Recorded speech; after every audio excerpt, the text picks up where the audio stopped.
थोड़ी है, माया तो भगवान विष्णु की है, भगवान का मुस्कान ही माया है।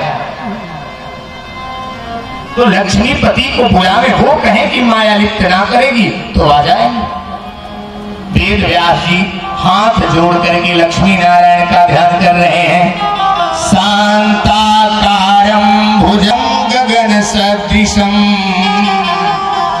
मेघवर्णं शुभांगं। हे भुज पर शयन करने वाले, हे शैया पर शयन करने वाले, कांतस्ते पुरुषोत्तमः फणिपति शय्यासनं वाहनम। हे शय्यासन। बेगम व्यास जी से कहा, मैं वचन दे रहा हूं, आपके बेटे श्री सुखदेव को हमारी माया लिप्त नहीं करेगी। ये बात सुखदेव जी सुने गर्भ से माता की। और जो ही नारायण अंतर ध्यान हुए, श्री सुखदेव जी माता के उदर से बाहर आ गए। बोलिए श्री सुखदेव भगवान।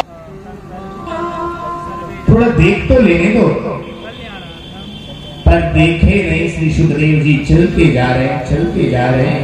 पीछे पीछे राम रहता है, इन्हें माया लिप्त नहीं करेगी। ये जानते हैं संसार में कोई किसी का नहीं है। ये पुत्र पुत्री स्त्री भाई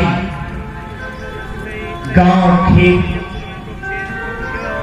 इनका उनका केवल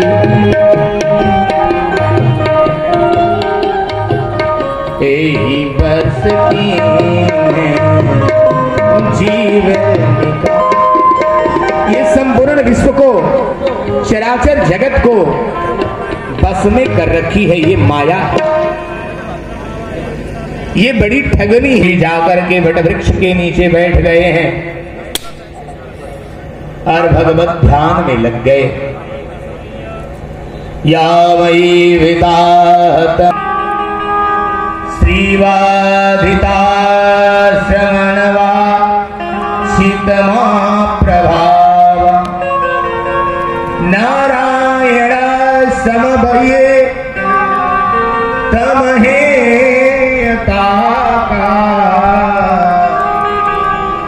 वंदे अधो। नहीं पढ़ना इस पुराण को। मत्स्य वाराह कश्यप पुराण, वामन पुराण, जो पुराण लिखते जा रहे हैं वेद व्यास जी, वो देते जा रहे हैं। ये पुराण पढ़ ले हमारा बेटा, हमारा लिखा हुआ है, हमारा बेटा पढ़ ले। पर बात क्या है? वेद व्यास जी ने कहा मैंने 18 पुराण लिख दिए, और जिस पुराण को लिखता उस पुराण को वन में अपने बेटा सुखदेव के पास भेजता, पर एक भी पुराण ये पढ़ नहीं रहा है, अध्ययन नहीं कर रहा इसका। नारद जी ने कहा हम बता रहे हैं।